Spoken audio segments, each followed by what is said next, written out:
Hello students, so today we will start with 8th question of our exercise 8.3.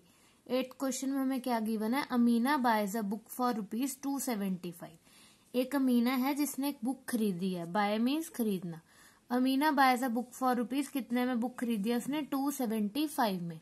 And sell it at loss of 15%. और जब उसने वो book को बेचा तो उसे कितने का लॉस हुआ? 15% का. How much does she sell it for? तो उसने वो बुक को कितने में बेचा होगा. ठीक है, so let's start. Now CP of the book is given to us. CP of a book, cost price कितना है बुक का? 275 rupees. Loss percent is also given to us. Loss percent कितना दिया हुआ है हमें? 15%. तो पहले तो अब एसपी निकालने के लिए मैं क्या करूंगी? Loss निकालूंगी.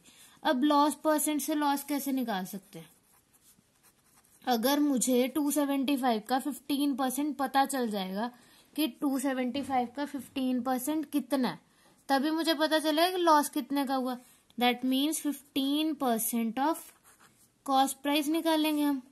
That is 15/100 into cost price कितना है? 275. ठीक है, तो अब 275 को जब आप 15 के साथ मल्टीप्लाई करोगे तो हमारे पास आ जाएगा 4125/100, राइट. और 2 zeros हैं तो ये क्या आ जाएगा? 41.25 रुपीज. इसका मतलब उसे कितने का लॉस हुआ? 41.25 रुपीज का.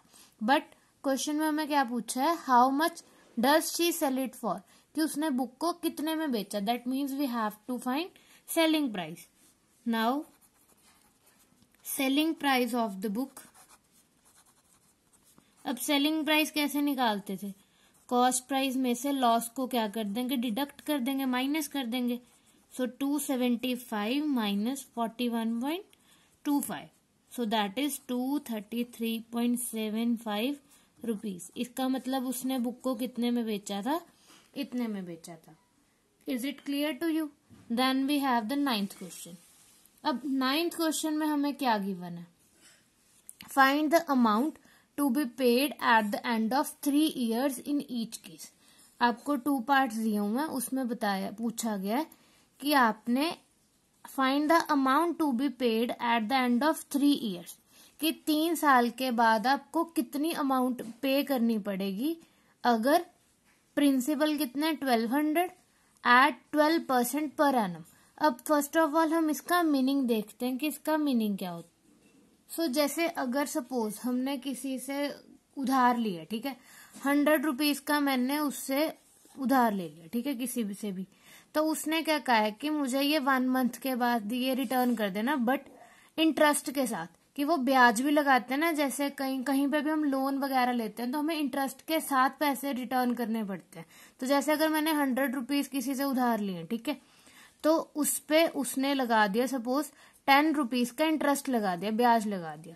तो मुझे उसे रिटर्न कितने करने पड़ेंगे? 110 रुपीज करने पड़ेंगे ना. क्यों? क्योंकि ये तो प्रिंसिपल था जो मैंने उससे लिया. 10 रुपीज क्या हुआ? इंटरेस्ट, ब्याज, जो एक्स्ट्रा अमाउंट मुझे देनी पड़ेगी. तभी उसे प्रॉफिट होगा ना जिसने मुझे पैसे दिए थे. तो मुझे इन रिटर्न उसे कितने देने पड़े? 110 रुपीज. तो ये क्या होगा? अमाउंट होगा. ठीक है, जो उन्होंने क्वेश्चन में पूछा कि हमने अमाउंट बताना है. ये क्या है? जो मैंने अमाउंट लिया था स्टार्टिंग में. तो ये क्या होता है? ये होता है प्रिंसिपल. ठीक है, और ये एक्स्ट्रा इंटरेस्ट है जो मुझे पे करना पड़ेगा. So that is interest. अब आपको क्वेश्चन में पूछा कि हमें कितनी अमाउंट पे करनी पड़ेगी.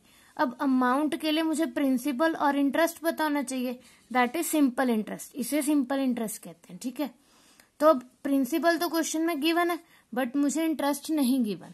दैट मीन्स मुझे अमाउंट निकालने के लिए पहले क्या निकालना पड़ेगा?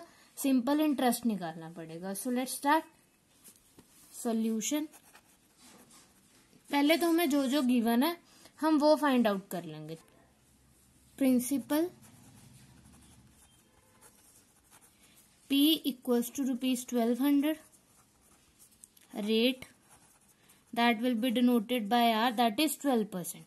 रेट मतलब कि कितनी परसेंट पे, जितना ज्यादा रेट होता है उतना ज्यादा हमारा इंटरेस्ट आता है. तभी कहीं पे भी आपने नोटिस किया हो, अगर किसी को जरूरत हो पैसों की तो वो चाहता होता है कि उसे कम से कम रेट में मतलब प्रिंसिपल मिल जाए, पैसे मिल जाए उधार के लिए, ठीक है। तो जितना रेट ज्यादा होता है उतना इंटरेस्ट ज्यादा होगा, तो ये रेट आ गया। पर एनम का मतलब है 1 साल का, ठीक है। और टाइम कितना गिवन है, टाइम को डिनोट कर देंगे टी के साथ, दैट इज 3 ईयर्स। अब हम पहले क्या निकालेंगे, सिंपल इंटरेस्ट निकालेंगे। सो वी नो, अब हमें सिंपल इंटरेस्ट का फॉर्मूला पता होना चाहिए। सिंपल इंटरेस्ट को हम SI के साथ भी डिनोट करते हैं, दैट इज सिंपल इंटरेस्ट। इसका फॉर्मूला होता है principal into rate into time upon 100, ठीक है। ये किसका फॉर्मूला है, सिंपल इंटरेस्ट का। अब सिंपली हमें जो जो वैल्यू दी हुई है हम वो पुट कर देंगे। P क्या दिया, प्रिंसिपल 1200, रेट आर 12%। अब यहाँ पे जो परसेंट है उसका ऑलरेडी 100 हमने यहाँ पे लगाया हुआ है, तो आपको फर्दर 100 लगाने की नीड नहीं है। और टाइम क्या आ जाएगा 3, क्योंकि 3 इयर्स के बाद का बताना है, अपॉन 100। ये 2 zeros के साथ 2 zeros कैंसिल आउट होगी, तो ये क्या बचा 12 इंटू 12 इंटू 3। जब आप मल्टीप्लाई करोगे आंसर क्या आ जाएगा 432 रुपीज। तो ये तो मेरे पास क्या आया, सिंपल इंटरेस्ट है, बट मुझे क्वेश्चन में पूछा क्या गया, अमाउंट।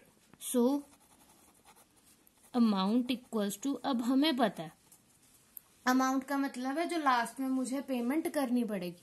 वो कैसे निकालते हैं हम, प्रिंसिपल में सिंपल इंटरेस्ट को सिंपली ऐड कर देना। तो आपका एक ये वाला फॉर्मूला अप्लाई हो रहा है इस क्वेश्चन में, और एक ये वाला, ये हमने याद रखना है, ठीक है। सो प्रिंसिपल आ गया 1200 plus 432, this is 1632 rupees. So ये मेरा आंसर आ गया, clear. Then we have the B part. Now B part same करेंगे जैसे हमने ए पार्ट किया था।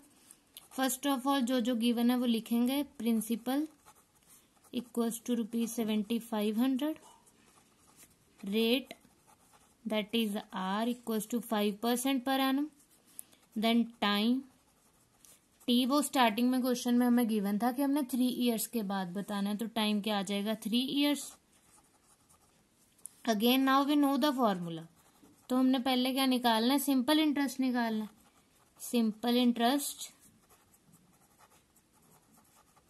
SI equals to P into R into T upon 100।